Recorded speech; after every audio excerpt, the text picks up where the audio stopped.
Feels like just a moment ago that we were getting started on round one here at the LAIC side stream, but we're already in round four.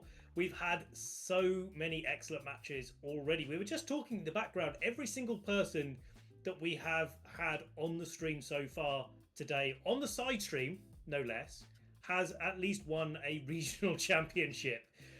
Every single player that we've had so far, it has been absolutely amazing, the quality of matches that we've had so far. We've got more yet to come. My name is Ben Kiriakou, joined here by Matt Maynard. And Matt, we've got what a day it's been.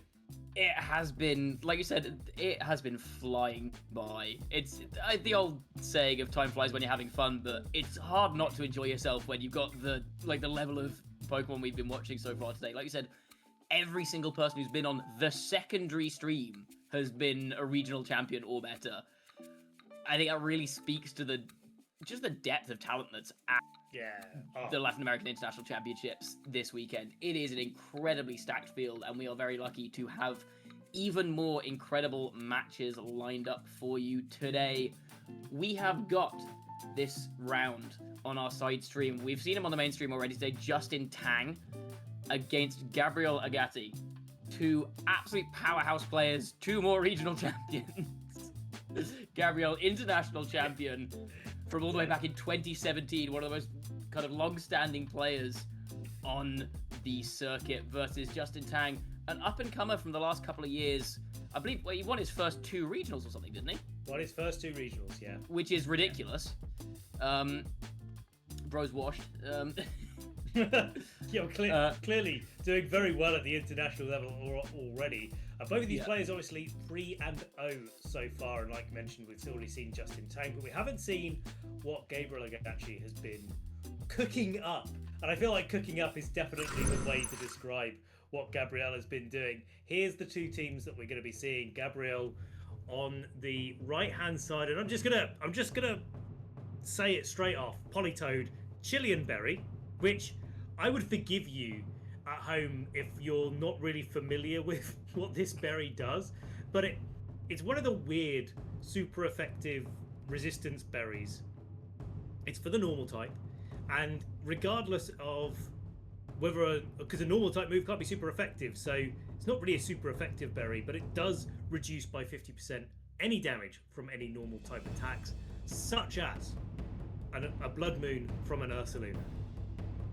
It does seem like a very targeted tech against Ursalunas, especially combined with the Terra Grass. It means that in front of either Ursaluna Blood Moon or just regular old Ursaluna, or I've seen people refer to them recently, Ursaluna 2 feet and Ursaluna 4 feet, you can go for that Terra Grass. Excellent. It's very good. That is excellent. But you can go for that Terra Grass in front of it and resist the ground type moves with the Terra Grass and effectively resist that one normal type move with the Chilean Berry. Not Chilean Berry, that's a different thing. That's a nationality. But with the Chilean Berry, you can resist one normal type attack. The other interesting thing on this team that Chef Gabriel is cooking up is this Ninetales. Ninetales is not strange in and of itself, but it is slightly odd to see the double weather. It's not something you see very often, especially in this format. That's true. So we've got the Politoed and the Ninetales with two competing weather abilities with the Drizzle and the Snow Warning. So I think in most matches it's probably a case of picking which weather you want to set up. Yeah. Well, on the other side, Justin's team, now if you saw it on the main broadcast already, this would be familiar to you, but there's nothing really standing out as particularly different. Well, in fact, actually, now I'm looking at it, there is a few different things. You've got the Thunder Wave on the Grimmsnarl, which is a speed control that we don't often see on Grimmsnarl. Usually we don't necessarily even see any speed control on it. You've got the Choice Specs on the Golden Go. You've got the Snarl Archaladon, which doesn't have Electro Shot, so no Power Herb set, no Rain to get up an Electro Shot, so just using the four other best moves that it has available to it. Then you've got the standard Haze Dragonite, the Life Orb Ursaluna, and of course this support Volcarona that's starting to pick up popularity rather than the Quiver sets. Yeah, I think we have actually seen... This was the same team that Louis Fonvier was running in round one. We didn't get to see the team sheet for that before the match started, but I believe this is the same 6 So we have actually seen this team in round 1 on the side stream and on the main stream.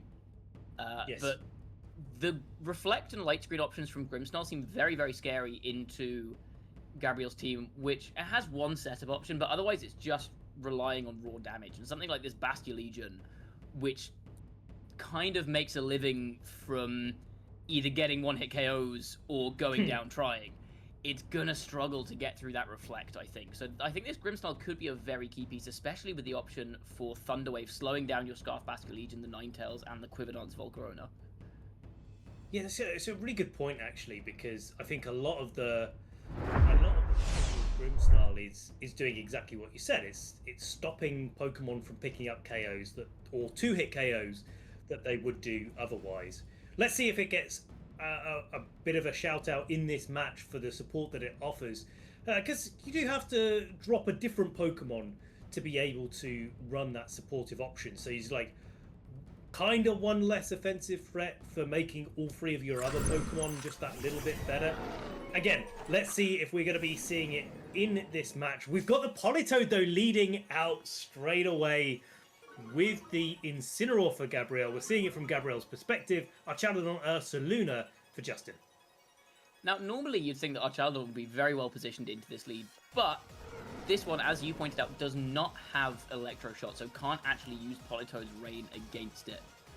So this lead, all of the damage really is coming from this Ursaluna. Obviously, Archaludon can do reasonable damage, but Ursaluna is the big threat on this team, and we may see the Chillin' Berry come into play immediately as this Ursaluna goes for the Terra Normal right out of the gates. I think Gabriel is definitely going to be really happy that they have that Chillin' Berry available. It's probably part of the reason that it's in the lead. Not going to come into effect this turn though, because there is the fake out potential for this Incineroar stopping the Blood Moon doing anything. A Draco Meteor is shrugged off by the Politoed here, and it looks like that could have been a Whirlpool that was avoided by the Archaludon. I don't see another move that can miss on that Politoed, so I'm going to say yes, that was a Whirlpool. So this Politoed is running Whirlpool and Perish Song, which is kind of a one Pokemon Perish Trap setup, but it's a little bit harder to get it going. The Whirlpool also doing a lot of passive damage over time, which into something like this Archaludon with the Assault Vest, especially if screens are up, that passive damage could be very useful. And we've seen from that first Draco Meteor just how much bulk this Politoed has. Politoed, not the best Pokemon in terms of stats, but its HP and its special defense are pretty high. And so it's able to eat these hits pretty well. I would be surprised if Ursaluna could take it down this turn, but it doesn't look like it's going to try. Blood Moon coming out from the Ursaluna after the body press, enough to pick up the KO onto this Incineroar. So not trying to target down the Politoed at all. Just allowing the Politoed to get another opportunity to set up a Whirlpool. And it is going to be into that Ursaluna, which actually, in the rain, does a pretty good amount of damage, not to mention the passive damage that comes out afterwards. And I think this is really a key scenario. I think this is something that Gabriel has identified in Justin's team, is that Archaludon does not have access to Electro Shot, and therefore Bastia Legion into this slot is actually looking really, really nice. I would be like looking at Gabriel's position. If he got the Whirlwind off onto the Archaludon on turn 1 and it wasn't able to switch out those Draco Meteor drops, Gabriel would have been in a fantastic position here. Well, Justin choosing not to switch out of his own volition anyway, we are going to see the Trustalization coming out from this Bastia Legion, which does mean it's going to get more damage on its Water-type moves, does open it up potentially to that Body Press from Archaludon if that is what that goes for later in the game. And we are going to see a big Water-type move coming out here into this Ursaluna, unable to switch, so it is pinned on the field. It could have protected maybe, but it cannot get out of the way, and it is going to go down. Let's see what this Archaludon goes for here. Okay, so that was a flip turn from the Bastia Legion there, making sure that it wasn't going to be sticking around on the field for too long. The Ninetales now comes in instead, so a part Fairy type. So if this is a Draco Meteor coming out into that slot, it's not going to do any damage, but instead a Snarl with a critical hit, making sure that Politoed takes just that little bit of extra damage. Now, effectively, this Politoed doesn't have an item at its disposal, because the Chillin' Berry is only going to be effective against that normal type move that Blood Moon Ursaluna would have been able to pick up. I want to point out here, actually, there is a really nice combination between these two weather setters here. in that once Whirlpool is active, it's not just Perish that keeps this Archaludon under pressure. It's the fact that it can't switch out to an Encore Disable combination on this Ninetales. Yeah, it's a very nasty trap that you can get set up. It does require quite a bit of setup, but as we've seen here, especially if it hit that Whirlpool on turn 1, Archaludon would already be in a lot of trouble. It's not in the best position now, but that trap also means it's a little bit difficult for this Volcarona to try and set up, because if that gets caught by an Encore at some point, or a Disable, and it gets trapped on the field, then that ends up in a slightly difficult position. But I think the biggest issue now for Gabriel is going to be the fact that he's not got a huge amount of offensive pressure left outside of just this Basculegion that he's got in the back, which can't do that much to Basculegion. To Archaludon. But it's going to be an Encore going into the Archaludon before the Volcarona gets a chance to set up its Tailwind there. That's going to lock the Archaludon into using Snarl over and over again. I don't think that's a particular problem for Gabriel. I think he's going to be quite happy to get that Whirlpool down onto the Volcarona. Now a Perish trap is possible to get off, but it does mean that this Volcarona has an opportunity to try to go down on the offensive with Struggle Bug and Heat Wave, but I'm not sure that it's going to be enough to knock out this Politoed. I don't think it will be enough to knock out the Politoed, and also it can't do very much to the Basculegion in the back. Heat Wave and Struggle Bug both resisted moves. Neither of them are immensely strong, and I imagine this Volcarona doesn't have a huge amount of investment in its special attack. And the Archaludon Snarl at -2, I don't think Basculegion really cares that much about that either. So this Volcarona doesn't have access to Protect, which means that if this Basculegion can get in the field in this position, it can potentially just threaten a free KO into the Volcarona, or just a big Last Respects into whatever comes in on that slot. Yeah, that's the...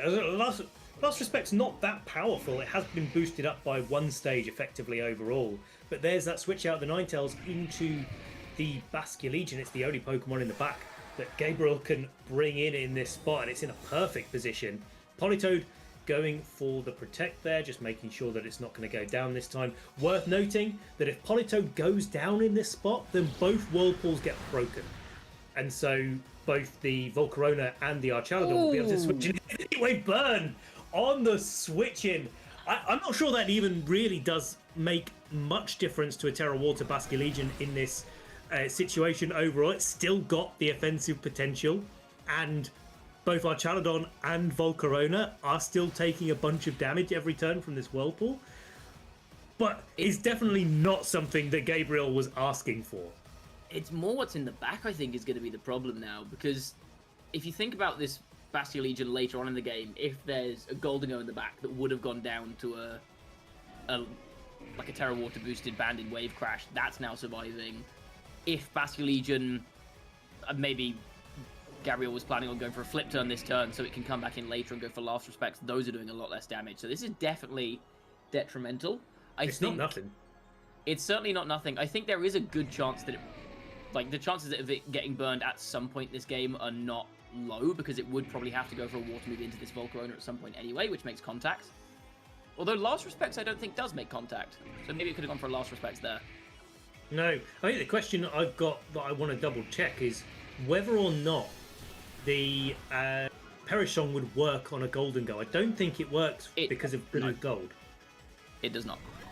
It does not work. Yeah, okay. I'm glad we clarified that. So the Struggle Bug plus the Heat Wave, plus the Snarl is not enough to pick up the KO on the Basculegion, nor on the Politoed. So Wave Crash goes down into Volcarona, easily enough to pick up the KO here. But it looked like there was another Whirlpool launched out from this Politoed. Probably Politoed, Gabriel wanting to... Oh, there's the flip turn. Okay, not a Wave Crash flip turn. Their animations look very, very similar. It's just a wet fish slaps into you and then either goes away or doesn't. Yeah, maybe Basculegion is the most slappable Pokemon out there. Maybe it is. Maybe, based on that logic. If you were joining us from the earlier part of the stream, we were talking about slappable Pokemon in the format. Basculegion seeming to be one of them. As in Pokemon you can slap on your team, not Pokemon that you are able to slap. I would not recommend trying to slap a Basculegion. Well, your mileage may vary, but either way, Dragonite is the last Pokemon on the field, and that's looking pretty good for this Ninetales in the end game. this Dragonite only has Scale Shot as an offensive move, so it doesn't matter how many times that the Archaladon snarls it down, Ninetales is not going to be able to take any damage from the Dragonite. I think the bigger issue is going to be the damage coming out from the Flash Cannon on Archaladon, because even with the -2 special attack, Ninetales is 4 times weak to that move. So it's not going to want to take that, and this is the kind of situation where you'd kind of like to not have your Basculegion be burned, so that you could maybe bring it in and go for a last respect into that Archaladon. But we see the side Scale Shot coming out here, boosting that Archaladon's defense even further. A risky move, because if Gabriel had just gone for a Blizzard there, that might have been enough to pick up that Archaladon. Well, it certainly could be. Now this puts... because the Tailwind is ending, that's where the double protect is coming from on Gabriel's side, making sure that they have the opportunity to Blizzard first onto that Dragonite later down the line. There's the Flash Cannon coming out from the Archaladon, but now, because the Dragonite has got that side Scale Shot, it's nothing to do with the boosts that the Archaladon can get from the stamina, although that is helpful. It's really all down to making sure that this Dragonite goes before the Ninetales gets the Tailwind, so that with its Sash broken, Archaladon can land a 4 times super effective Flash Cannon into that slot. Yeah, very, very well positioned from Justin, being aware of the possibility of the double protect, covering for the Ninetales attacking anyway with the Flash Cannon, and it looks like the Archaladon was freed from Whirlpool at the end of that turn as well, so no more passive damage there. The problem is, if this Dragonite does go for a Tailwind, you then have to pick which slot you're going to target down with the Archaladon, because Snarl doesn't really get you any value here. So, if you target down the Ninetales slot and we see the Basculegion come in here, if this is a Flash Cannon into Basculegion and Politoed is allowed to get a Whirlpool off, that Archaladon will go down after next turn. But it's instead just Scale Shot into Politoed. Scale Shot into Politoed, this gives the Archaladon the opportunity to attack again. But it's probably not going to be able to pick up the KO this turn onto the Basculegion. Dragonite, however, does get its second Scale Shot speed boost. Oh no, the body press! The body press is enough! Yes, because it's not got in fact, it's got quite a lot of boosts to its defense, so perfect play there for Justin Tang. Absolutely brilliant prediction there. Not taking any risks overall that the Ninetales would be able to... would be staying in on this turn, and even if it did, knocking out the Politoed means that Archaladon is just that bit more safe. I think also because Snow had gone down that turn, it was more likely for Gabriel to want to switch out that Ninetales. He would have had to rely on a Blind Blizzard if... Ninetales lives? 5 HP! 5 HP! The Ninetales gets hang on! Blizzard takes out the Archaladon!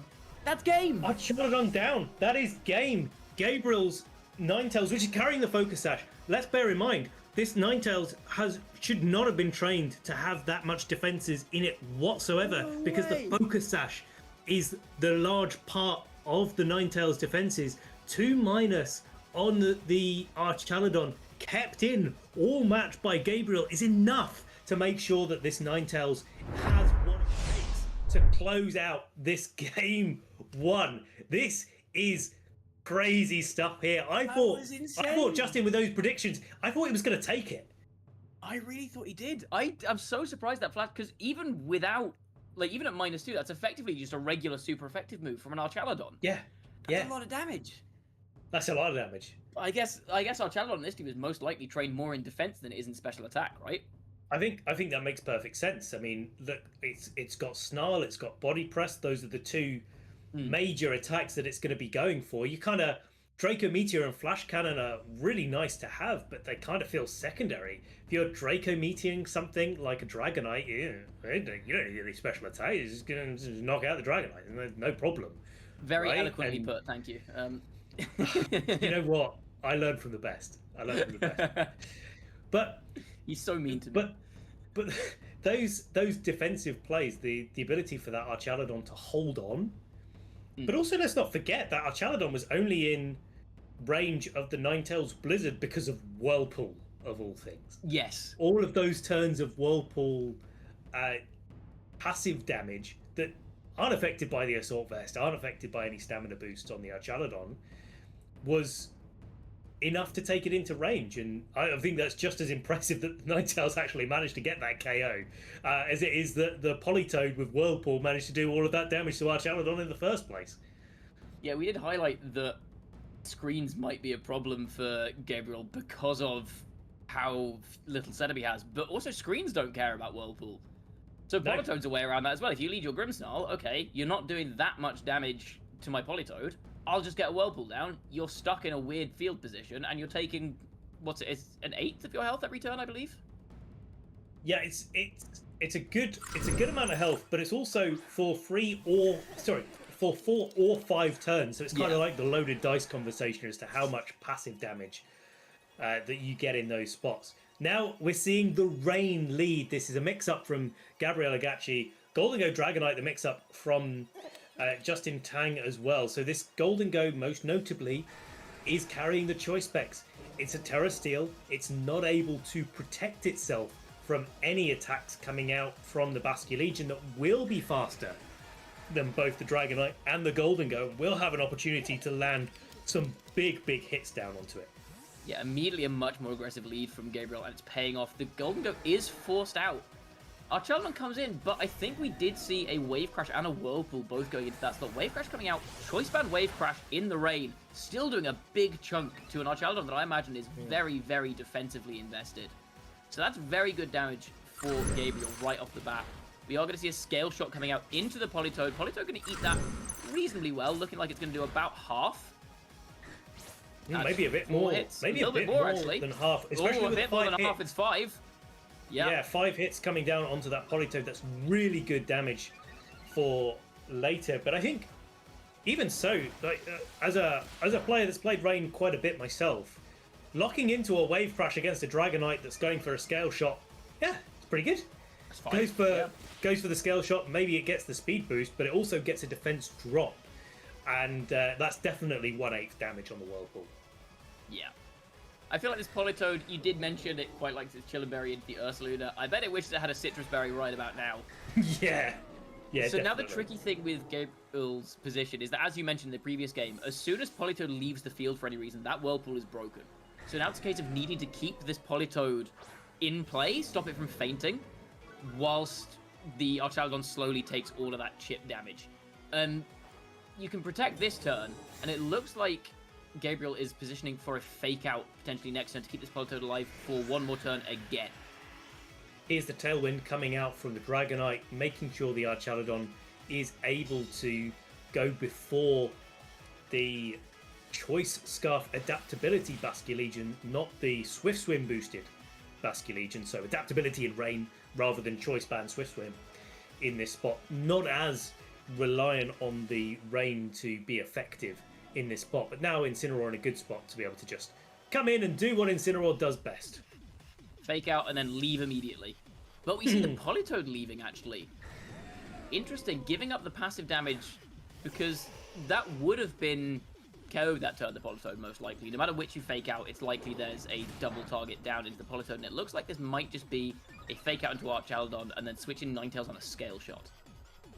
Yeah, the Scale Shot coming out from the Dragonite, but doesn't affect the Ninetales because of its fairy typing. So the fake out targeting from Gabriel doing very well here, but Justin putting themselves in a really good position to still keep the pressure going. There is no Draco Meteor this time around, and so the Flash Cannon will be bringing the Ninetales to its sash should Justin want to go for that. I don't think Gabriel really minds that too much, because you still get the Blizzard off. And you're getting damage down on the Archaludon, and Dragonite can't hit you. Basculegion coming in now, another threat into the... Oh, there's a body press into the Basculegion. Gabriel, another perfect call on a switch in there. Especially with a Protect on the Dragonite there. Ninetales going for the Blizzard, and that wasn't too far away from the amount of HP that Archaludon had last time around when we saw a Blizzard.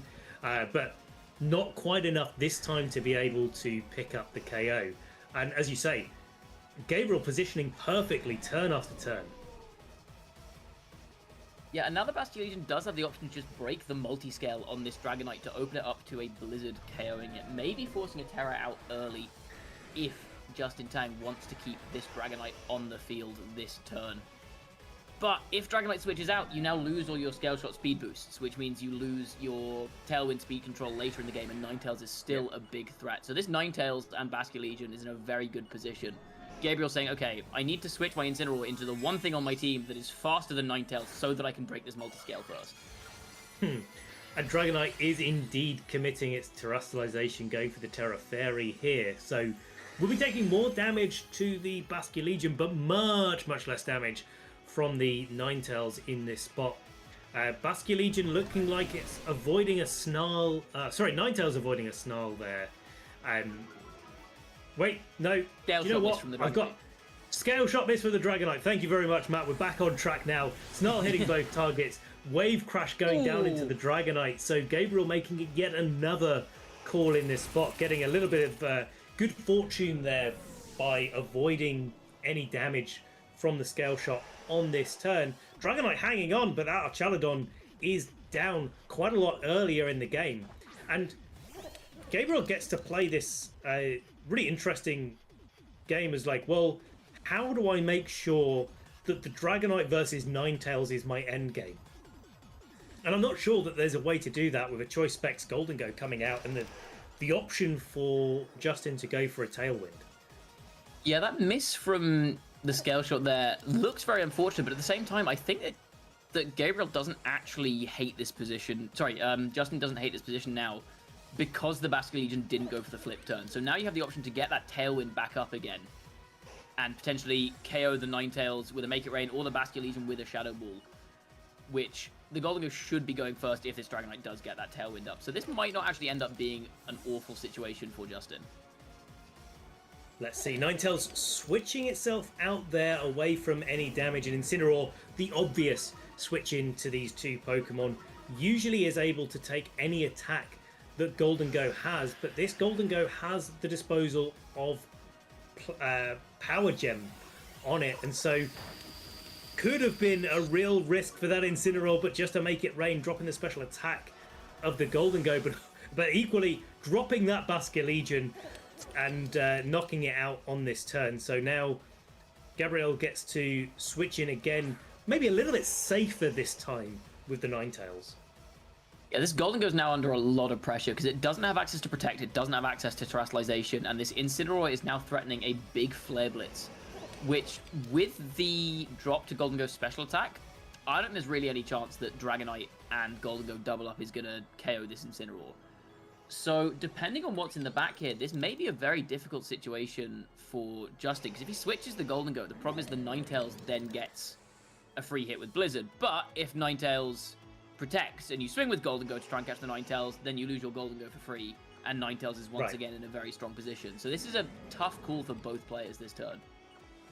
Yeah, it's like, do you do the obvious thing, or do you try to make a read in this slot?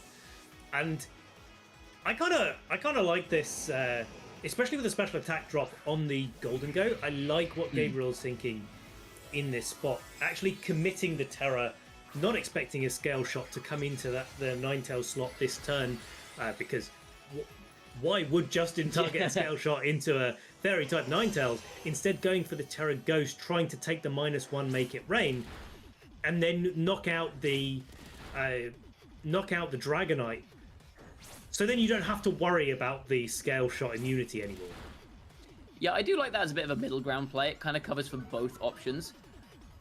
The problem is now you don't have your Terrestrialization to burn on any other Pokemon, but in this situation, I don't know if you would use your Terrestrialization on any of the other Pokemon on your team if you're Gabriel here.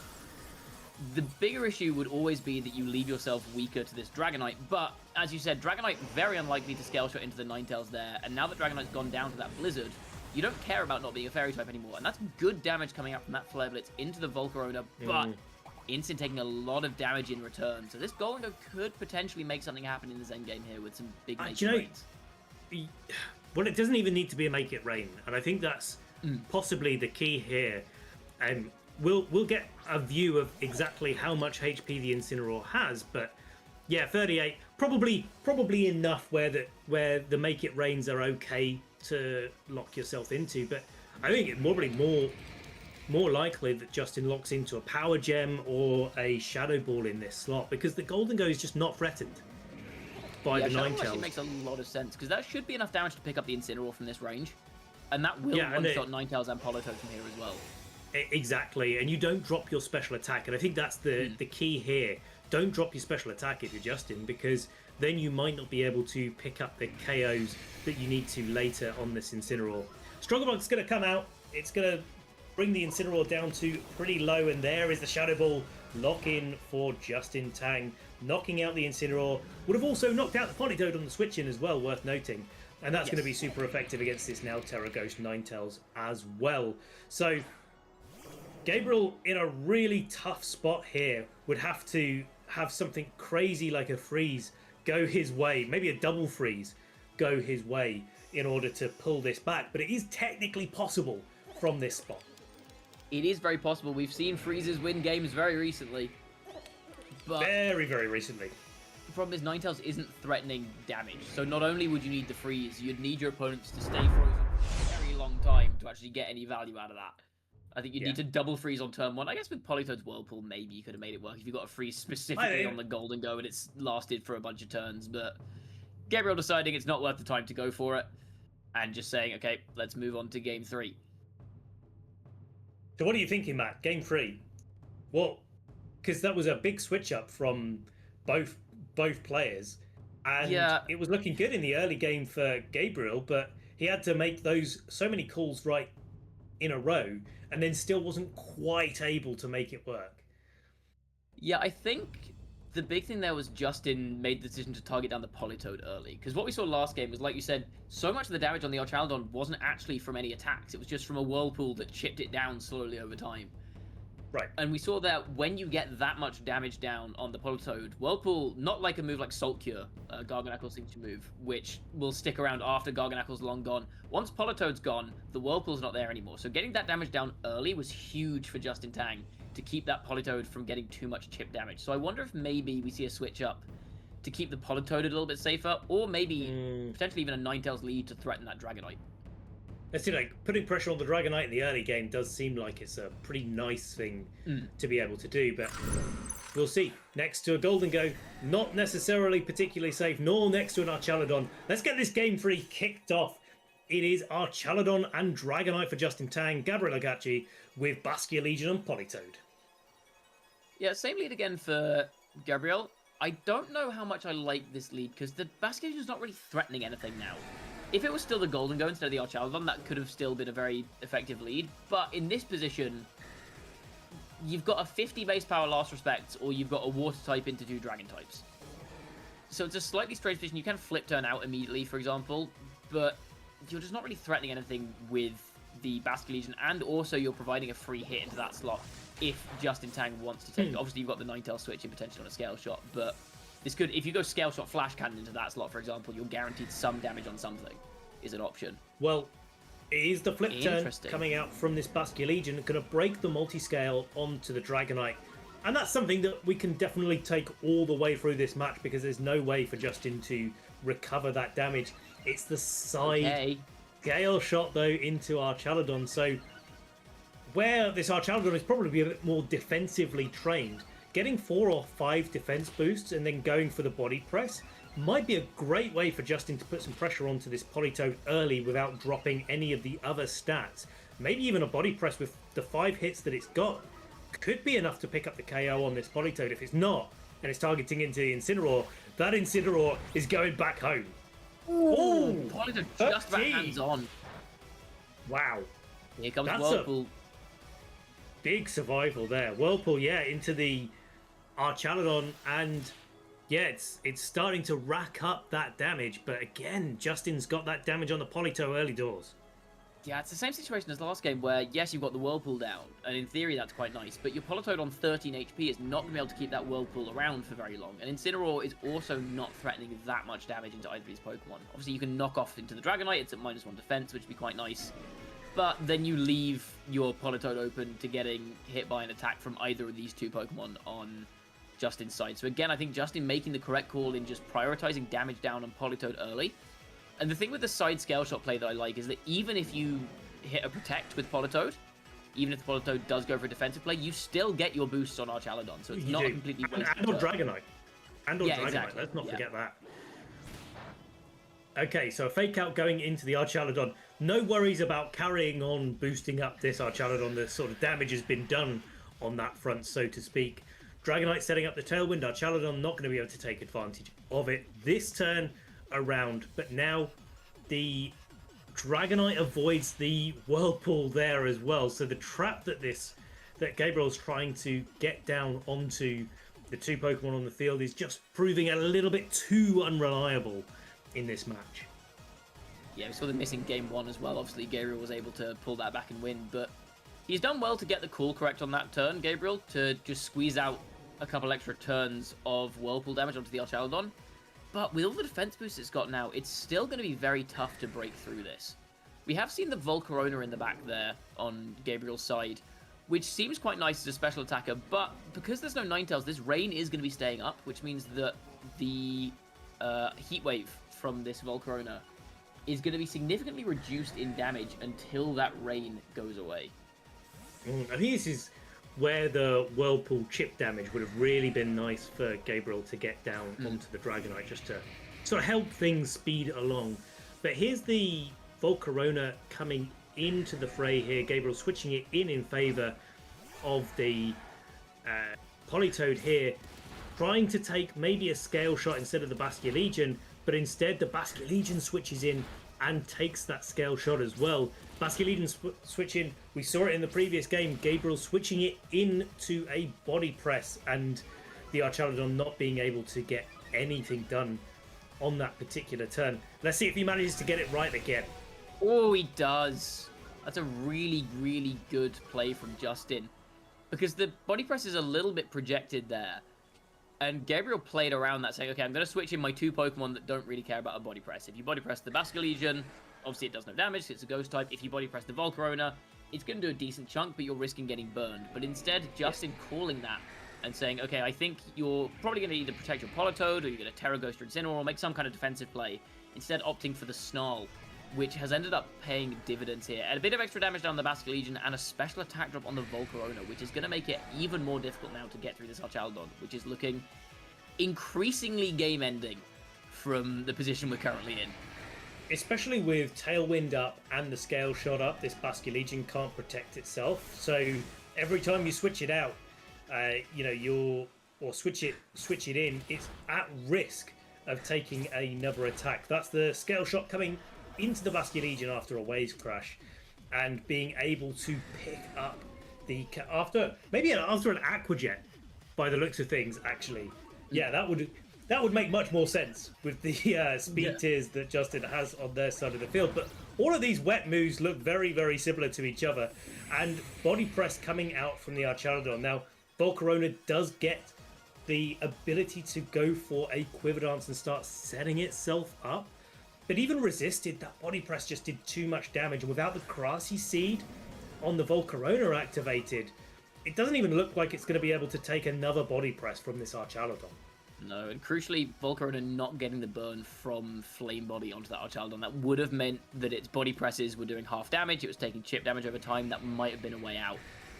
But it feels like this Archaladon might just be a bit too much for Gabriel to handle. Maybe you can play to fake out the Archaladon and hope for a Scale Shot miss from Dragonite. Might be your way out of this game, for example. But I think Gabriel's probably going to need at least a little bit of luck, or maybe a bit of a slip up from Justin to take this game home from this position. Yeah, just like maybe Justin slips on the haze button and things get a little bit easier from that situation, but unlikely in this spot. I think Justin's done a really good job of identifying the good parts of Gabriel's team and mitigating them as much as possible. Gabriel's been a little bit unfortunate with Whirlpool so far. He's not out of it yet, but it's definitely looking very much uphill. It looks like Gabriel has made a very good play on this turn, though, getting the fake out onto the Archaladon, and also I think following up with a Fairy type Terra Blast now. This probably won't be enough to get rid of the Archaladon, but with the special attack boost, it might just be... No, it is not. This is a very, very defensively built Archaladon by the looks of things. Yeah. Tailwind does go down, but this Dragonite has 3 speed boosts now, so even with the Quiver Lance, Volcarona is still slower, and now this Archaladon is threatening a very, very big Body Press into the Volcarona, or a Flash Cannon now that it's no longer a fire type. Either or. I mean, the Volcarona does have a special defense boost, but actually, the Body Press was doing enough Maybe Justin doesn't actually want to risk the burn coming out from the Volcarona, but also kind of maybe far enough ahead where it doesn't actually matter whatsoever. And especially now that the Incineroar is not able to terastallize into a ghost type, I wouldn't be surprised that the Archaludon comes out a little bit later on, instead switching out on this turn for the Volcarona to be able to resist a Terra Fairy Terra Blast coming out, or maybe the Dragonites gets things a little bit more set up again with the Tailwind. And again here, I think we see the issue with bringing your Politoed and not your Ninetales. That Heat Wave is really not doing any damage. I understand the idea of going for Heat Wave there, because in that situation, probably still would have picked up the Archaludon and gives you a burn chance on the Dragonite. But instead, Justin just switching his Archaludon out, saying, okay, I don't want to deal with any of this. Don't want to get hit by a Heat Wave. Like you said, save it for later for the Incineroar. Or just save it as an extra piece to pivot around. And now, with these severely reduced damage on these Heat Waves, Goldengo looks pretty good. Volcarona from Justin's side is looking pretty scary as well. Struggle Bug can really slow Gabriel's Volcarona down. And it is a Struggle Bug we're going to see here now, I believe. If I read my Struggle Bug. It is Struggle Bug. Yeah, Struggle Bug coming out, dropping the special attack of the Volcarona. So even though Gabriel's doing quite a good job of trying to keep this Volcarona relevant in the match, using the Terastallization, the Terra Fairy, using that to try to knock out the Archaludon. Justin's just one step ahead in this game 3, has been able to really put themselves in a great position, and especially after all that damage after the body press that this Politoed took in the early game, there's not going to be many things that can really stand up to the damage that this Goldengo is going to be able to dish out. Yeah, I think even with a couple of Quiver Dances and maybe a drop from hitting a Make It Rain into the Incineroar here, I think this Goldengo probably still has enough damage just to KO this Volcarona. Did the Volcarona get a second Quiver Dance boost up? It did get another Quiver Dance boost up, but it's still at neutral special attack because the Snarl and the Struggle Bug have stopped it in its tracks, so to speak. But it'll probably still be faster than the Goldengo under Tailwind here, at least. It depends on how they're trained. It's very possible the Goldengo is, in fact, still faster than the Volcarona. But yeah, maybe this is the play. Volcarona goes for Double Protect, doesn't get it.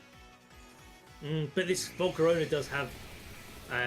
it would be able to Rage Powder under normal situations, but this Incineroar is fortunate for Gabriel carrying the safety goggles to be able to avoid any redirection shenanigans. But Justin's like pretty happy, I think, overall to just launch Make It Rains until Gabriel tries to knock out the Goldengo, because until the Goldengo is knocked out, you're still going to guarantee a bunch of damage into what is remaining on Gabriel's side.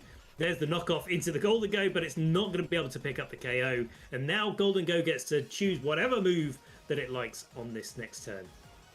Yeah, this is looking like the game's over here. I don't see a way for Gabriel to win this with just the Politoed and the Incineroar yet. And Gabriel is going to lock in the forfeit there. That is a hard-earned victory for Justin Tang. Another close 3-game set, and I think some very, very good adaptation from Justin across the course of that set. Definitely. I think Gabriel did loads of really great things in that set. I mean, in game 1, we saw Gabriel making read after read after read, but still not quite being able to make it all the way through. Sorry, it was game 2 that he made lots of reads and wasn't able to make it all the way through. Game 1, he just barely managed to cling on. But it was adaptations on adaptations, I think, that Justin did just that slight bit better than Gabriel in that spot, where he was able to call out the way to deal with a lot of the offensive pressure that Gabriel was putting on with the Whirlpool. In game 2, Justin made the adaptation to put the damage on the Politoed. And in game 3, he did the same thing, but in a completely different way that maybe Gabriel wasn't anticipating, with that side scale shot, setting up the Archaludon and being able to get the offensive pressure going. Yeah, like you said, it was that switch up of strategy, not necessarily the Pokemon that he brought, but just the way he was using them, changing the focus down to the Politoed, because Politoed is only a threat, really, if you let it sit on the field for a bunch of turns. And like you said, that double setup turn at the start of game 3 was very, very smart, because not only did you get a lot of damage down to the Politoed, you also, I think we pointed out at the time, even if you get that call slightly wrong and Politoed does try and protect itself from that, you're still set up on your Archaldon, and that Archaldon we saw was so difficult for Gabriel to break through, because he's not got any huge special attackers on his team. Like, his best special attackers are Volcarona, who, again, it just gets snarled down by both of them, and Ninetales. Famously, Blizzard's an annoying move, but when it comes off of Ninetales' special attack, it's not the strongest move. So once there's a couple of defense boosts on that Archaldon, it's just almost impossible for Gabriel to get through. And Justin recognized that in game 3 and said, okay, I will just get this set up. If I get some damage on your Politoed, great. If you protect your Politoed, doesn't matter. I can just double into it next turn, it's dead. Very, very well played. Just the strategic switch up there, I think, was the thing that made the big difference. Really nice adaptation from Justin in that set. Yeah, really, really nice. And really great to see Gabriel cooking up a different type of team and taking a real swing at what's going on in the format. Chillenberry and Whirlpool and Perish Song on the Politoed is absolutely fabulous to see. But we've got some cooking of our own to do, Matt. In the background here, we're going to be cooking up a couple of new casters to take over where we've left off. We've had a brilliant time, haven't we, Matt? For the matches that we've seen have been so good. Thank you to everybody that's been watching. Thank you for everybody that's been making this happen so far. We're going to be taking it to a quick break now, and we'll be back very soon. Round 5 of the LAIC side stream.